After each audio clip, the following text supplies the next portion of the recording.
Welcome to Focus on Claims with Ernie Bray, CEO of ACT. All right, everyone, this is Ernie Bray here with another episode of Focus on Claims, and today I have a special guest, Bob Cretel. Bob is a longtime expert in this industry. He worked for some of the top carriers out there, and I actually knew about Bob when I had been on LinkedIn reading some of his articles, and I really was passionate about the industry for a long time, and when I saw some of the articles he wrote, I read him. I said, I want to get him on the show. And then now that he is now into the consulting side, I said, come on, Bob. And he accepted our offer. And hey, welcome aboard. Thank you. Pleasure to be here, Ernie. Well, you know what? The first thing I like to ask my guests when they come on is, how'd you get in the industry? I mean, tell me a little bit about, we don't usually say when I got out of college, I wasn't saying to say, hey, I want to be a claims adjuster.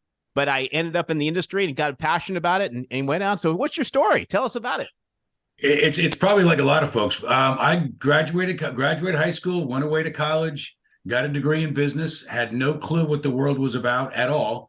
And I was home after I graduated college, going door to door, trying to find a job. And a friend of mine's father, I didn't understand it at the time, but he was an adjuster for General Re, I believe it was, a reinsurance company.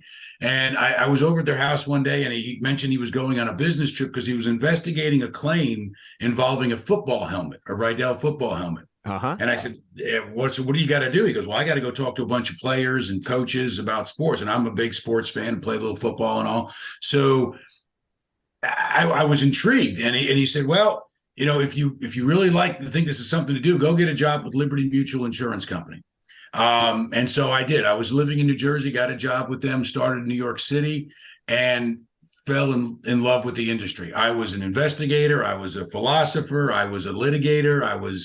I investigated a lot of public liability claims, product liability claims, got into the auto, workers' comp, and it was every thing that you could imagine you touched, whether it was the psychology of dealing with a person who was just injured, the fraud, right? We were police officers because we found a lot of fraud, especially in New York, and we were able to report it to the authorities and frequently got people in trouble and arrested and what have you, and denied the claim if nothing else.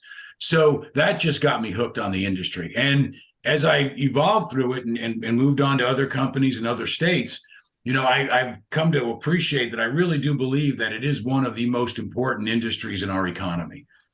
People don't think about it because it's something you have to do when you buy a car, when you own a home, when insure your life. But if you really step back for a second, without the mechanism of insurance to provide some safety net for your behavior and your actions, it would be hard pressed for a doctor to operate on somebody for fear if they died, they would have to pay it out of their own pocket. And so I think, between investment in businesses and people willing to drive a car and be safe, knowing that if something bad happens, they're at least covered, their assets are protected, I think it makes a huge impact in our economy. And that fueled my interest in the industry. I tried to educate myself as much as I can through, the institutes and CPCU and all of that. But also just, really want to make sure that we did the job right. Let's try to make everybody happy with what we're doing and just do the right thing and get the claim resolved properly. And I think that keeps a lot of it keeps the economy flowing better. So that's a long answer to your short question. Yeah, let me ask you this. So it sounds to me like you had a lot of variety of different types of claims. Did you actually get a lot of different training at the time? Or how did you get into this? Like, you did a ton of different things, it sounded like. Well, it's interesting. A lot of those, what I found was that personal lines paid a lot more than commercial lines at the time, way back in 1982. I'll throw that out there too, just to get some gasps. But, it was the funny when you say a lot of different training. Nope. It was all basically the same. What 4 elements of a tort? What was the duty owed? What was the duty breached? What were the damages? And what was the cause? Doesn't matter if it was a public liability claim. I was on a committee at one point with a group of people who handled claims for churches only, and another group that handled claims for medical groups. And they saw totally different things than a personal lines auto type person or a homeowner type person. But at the end of the day, it was, well, what was the duty of the doctor? What was the duty of the minister? Did they breach that duty? And what documents support that they breached the duty? What were the damages? Are they related to the breach? It was all came back to that fundamental concept. So it really didn't matter. So it really didn't matter necessarily the type of losses. It's really the fundamentals, like you're saying, is that it's the key four things. And then can you do those well? And can you communicate with people, right? I mean, communicate, right. And you know, to ask the questions to find out whether there was a breach, whether the coverage is applicable, whether the action that the person did or didn't do had a direct impact on the damages that are being claimed. And are the damages being claimed a direct result of the action? It doesn't matter what type of a claim it is. If you look at it through that prism, you're going to be able to get pretty far down the road. And then more and more experience, you just become better at it. Yeah, I mean, a lot of times people talk about the industry's changed so much. The industry's changed. You know, I've been in here, I don't know, almost 28 years now. And I could say, yeah, it's changed in some ways. But do you really think the industry has changed? What's your thoughts? I mean, the tools have changed. The methods of communication have changed. But whether I'm communicating you by picking up the phone or driving out to your residence or your place of work to communicate, or I'm sending you an email or a text, I'm still communicating. So the communication strategy is almost unchanged. Mm-hmm. It's the tools and the methods in which you use to communicate have evolved. And I think that's where we've tripped a little bit. We say, oh no, what we did in the past doesn't work because everything has changed. Really, everything hasn't changed except the tools and the delivery system in which we do it. I not to belay the point, but you know, I was working with some people during the COVID, and I was teaching them to, you know, when you get somebody on the line to settle their claim, pull up the claim payment screen and say, first thing I want to do is I want to spell your name right, Mr. Bray. Yeah. So that when I issue this check, it goes to you, right? It's going to be electronically delivered. That's the exact same thing that we did years ago when we started with the checkbook out on the table and said, before we start, let me make sure I spell your name right on this check so that when we leave here and I give it to you, it's all accurate. It's the same technique, different tool. So really, how have you seen over the phases of the years, how's technology phased in and really made a difference in your opinion? What do you think? Well, the big part of the article that I thought was that, you know, and it made sense at the time, working with a central with a paper file that was not malleable, you couldn't, you know, share it all. When the interactive claim system came in, integrated claim system, it made sense that you could start sharing some responsibilities. Right. But now I think it's evolved to the point where we don't necessarily have to bifurcate so many aspects of a claim, because the technology will bring that information to the person and give them some of that skill that they may not have had because they haven't done it prior, but it will give you some direction, all the artificial intelligence, and you can set the systems to be, you know, have whatever, you know, factors you want to consider. You can do a lot to say, this is the best way to resolve this issue. So you don't necessarily have to pass it to somebody who knows that intuitively. Okay, so when I think back to when I started, and this is kind of dating me too. I mean, I started out as an adjuster, and then I went into sort of the lot inspector, then field appraiser. I remember we were using Polaroids, and these are the days now, Bob. I'm talking when I started out, and I reminisce about this, and I tell new people these days. I was sitting at a district office, and I would have vehicle owners come in. They would literally sit at my desk. I had little matchbox cars. They would explain the loss to me. It was really kind of a hands-on situation. But then you'd go out, you'd take Polaroids. That, for me, that was technology. Wow, we're using a Polaroid. Then it was 35 millimeters. And then it got, there's an estimating system now that's on, you can actually use instead of writing out of the books. Those little things, like we talked about before the show, we talked about how the tools have changed, but the still fundamentals of talking to that person, the empathy.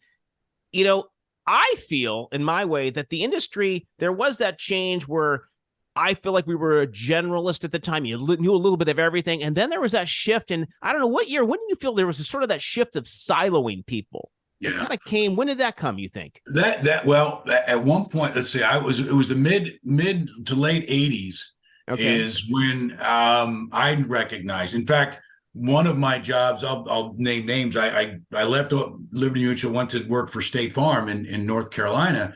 And one of my first jobs was to put computers on everybody's desks. And that was probably in the mid 80s.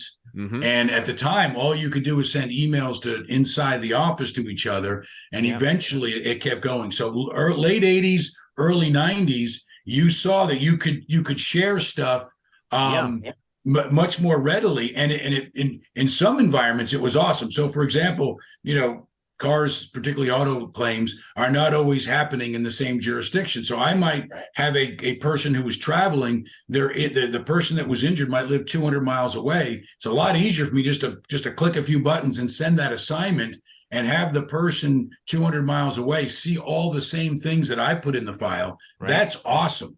That is a good use of technology rather than, sending things around or having me drive 200 miles. Right.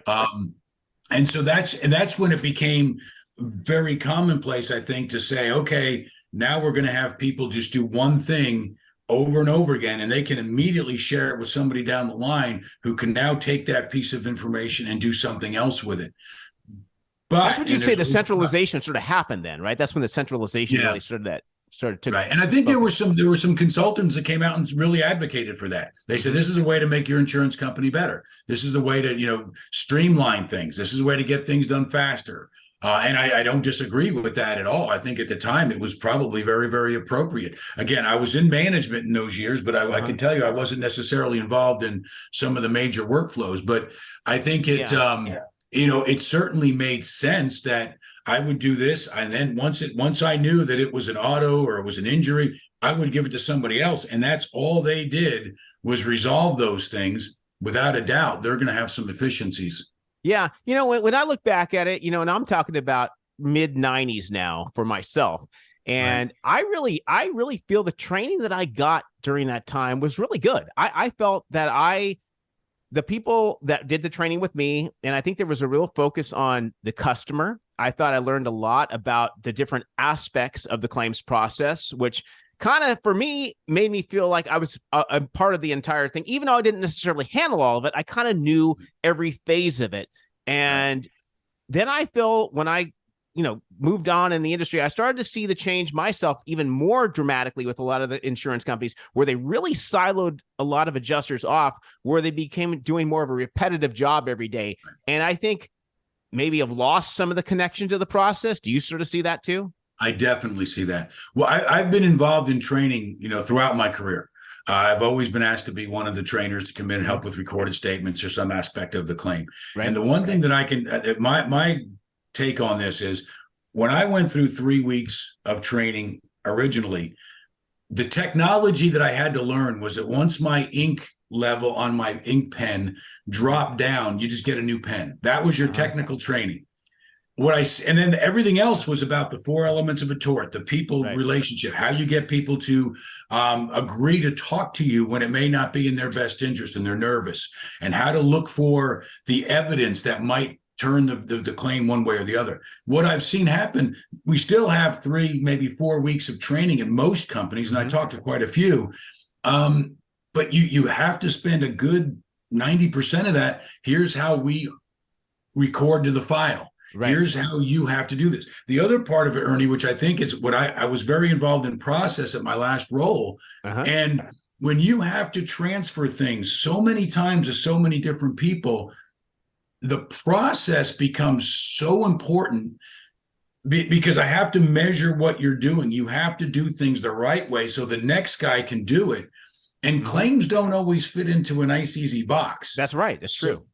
So I might have I might have taken the recorded statement, but I may not have known exactly what to ask or why, or even cared, because all I had to do was, okay, I checked that box. Now I can send it, and they can't send it back to me. I've accomplished my goal. And yet you might not have accomplished anything to help adjudicate the claim. So I think that's where training, that's kind of where we are now, is that we haven't really fully gotten to the point where we have the time and we're taking the time to train people on claim skills. And I believe, unfortunately, there's a theory or a feeling out there that I really don't need to train you on things like contract analysis or policy analysis, 4 elements of a tort, litigation strategies, because all you're going to do is take the first notice of loss and send it down the line. And unfortunately, once you get up in that and you start doing that, and if you're good at that, now you go to the next level. I don't see where we're going back and teaching and filling in those gaps to say,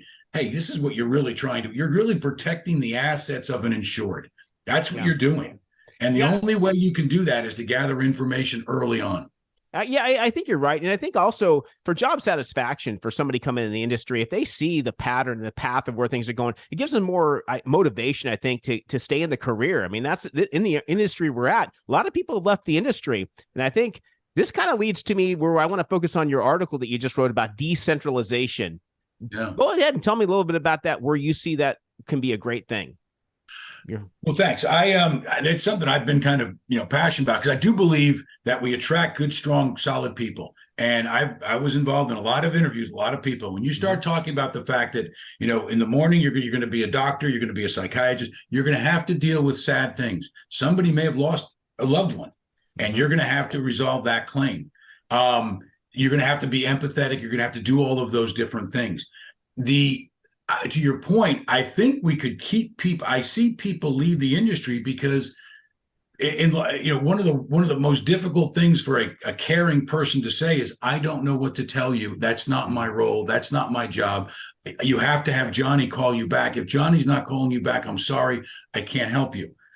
We could alleviate all of that if we just allow the person up front on certain situations to make some decisions, be involved, have a little bit of authority on a bodily injury claim or whatever. And again, I'm being a little specific with auto claims, but that's the majority of them.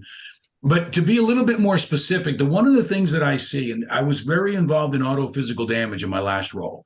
And I went through Vail Tech, I wrote estimates back in the day, but I've always taken it from a 3,000 foot level. My job is not, I may be perfectly right the way I write the estimate, but if I can't sell it and I can't get it solved, I've accomplished nothing. You take technology, I'll throw out a product, the CCC focus tool. I think I mentioned that in my article. I know I did. If the shop writes the estimate, the artificial intelligence will help the adjuster recognize anomalies. It won't necessarily tell you that that's factually incorrect, but it tells you, hey, look at this. This is different than we see. This is different than what you recommend.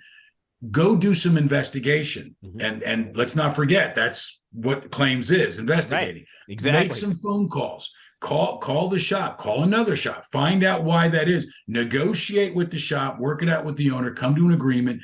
And now you don't necessarily, going back to my earlier premise, doesn't matter what kind of claim you handle, you have to investigate it. So I may not be, a ICARS platinum certified technician, but if I see somebody says, hey, Bob, this isn't accurate, this is a little bit off, all I have to do is know how to investigate that, who to contact, and say, well, tell me, what should that be? Why are you telling me that's inappropriate? And what should it be? And then negotiate with the shop, come up to an agreement. We don't need 6 people to do that anymore. I think one person can do that because it's actually, the computer is actually telling you what to look at. Yeah, I agree. That's an example. I agree with you on that. I think really the future of technology can, instead of artificial intelligence, is like augmented intelligence is what I tell people. You're augmenting somebody's, you're getting that adjuster all the tools they need to pull the information in so they can make an educated decision. And I mean, with all the expertise that's in this industry that's left, I know there's so much that can be put in to help these systems out, to help these future adjusters. Right. And I think for me, my passion, and I want to hear your thoughts on this, is that I think we've talked about this, is communication, just teaching the adjusters how to communicate, empathize, with a customer, how to sell them on what's going on. And I think one of the biggest things I always say is when you have moments of uncertainty on a claim, that's your biggest problem. And I think if we can train adjusters to really focus on that human aspect, it can go a long way if you have the technology helping. Don't you agree? Oh, I totally agree. And if I believe frustration, I've seen it in people's faces. I managed a total loss unit not too long ago. And, it was known for horrible service. It was known for everybody's upset and angry. And the reason was nobody had the authority to make a decision, and nobody knew what they were trying to do. So if I said your car's worth $20,000 and you said BS, I want 24, that was the end of it. At one point, we had a woman with an older model Audi, and it had very low miles, probably a 10-year-old car with probably 15,000 miles, something like that, very well maintained. The value came back, right? Because we get all that done through the technology now, and the value didn't strike me as high, and it didn't strike the owner as high enough. So I had an adjuster come in. I said, let's talk. Let's call an Audi dealer. So we called an Audi dealer, and we said, hey, listen, I'm from an insurance company, right? Just like we used to do, Ernie, right? Yep. I'm going to give somebody a check who had an Audi. They may come down there and look for a car. I'm not saying they will, but they might. Can you tell me about the cars? But bottom line, when I asked him, why did the value not go up so much on a 10-year-old car? He goes, you got to understand these, kind of luxury cars, miles aren't really as important. Pay prime amount of money for a 10-year-old car because it doesn't have all the bells and whistles that the current ones have. So that really deflates the value. And so now that adjuster who heard that can use that for perpetuity. Now, when you come up with somebody who's got a Mercedes or a high value car and it's got well maintained and it's old, but doesn't seem to have the value, it's not because the insurance company's being, shortchanging you. It's because that particular style of car, the audience that wants that car, the market, they want the bells and whistles that your model doesn't have. And it's able to explain it. Then what you're saying, explain it. It's being able to communicate. Right? Yeah, right. And you've learned now. You've got a piece of information. And again, I think that's where I get passionate about. The adjusters of today may not be taking that initiative to say, I do the investigation, whether it's the facts of the loss, whether it's the value of the claim, whether it's the fraud component, whatever it is, do the investigation, understand why you're doing it. And it's just perpetual learning. And before you know it, you get, a lot of, you get the experience. I'm brain freezing because it's coming to my head that you're not having 1 year of experience 5 times. You're actually having 5 years of experience. Yeah. Right. And it really goes to what you're saying there, really goes to that whole idea that I was talking about, is that if you're learning and you're training your staff and they're learning the little tips, like you said, that they can use that forever, and that helps them grow, and then they pass it on to somebody else. And if that's missing at carriers today, that's what the customer's missing out on. And those are the things that I felt that I learned that I was able to pass on. So I think getting back to the fundamentals, like we were talking about here, is so important. And yes, technology is great, and that will assist the adjusters of the future. But if you teach those core fundamentals, then you're going to have somebody that has the power of the knowledge and also is able to empathize and be able to give that information. Because a lot of times, inaction in claims and not even calling a customer or delaying, that's worse than being up front and being on, hey, I need to get some information. Let me talk to somebody. Let's do some research on that. People want to know what's going on. And if you fill somebody in on it, they're going to be more understanding. And I think that's really important. So. And I think, to your point, it's for the customer service. It's huge to get a reasonable answer, and then sometimes put them on the phone with the guy you talk to. Hey, I'm asking the question. I'm not trying to backdoor you on anything. The other thing is when I hear adjusters say, "My God, they're everybody's angry." It's not necessarily their answer that you give them. You probably can't because you don't have the experience. You're just looking as well. It says here that your car is worth 20 grand and that's all I can pay. That's all I'm ever going to pay. Take it or leave it. And that's when you get the low job satisfaction. That's not fun. Nobody wants to do that every day.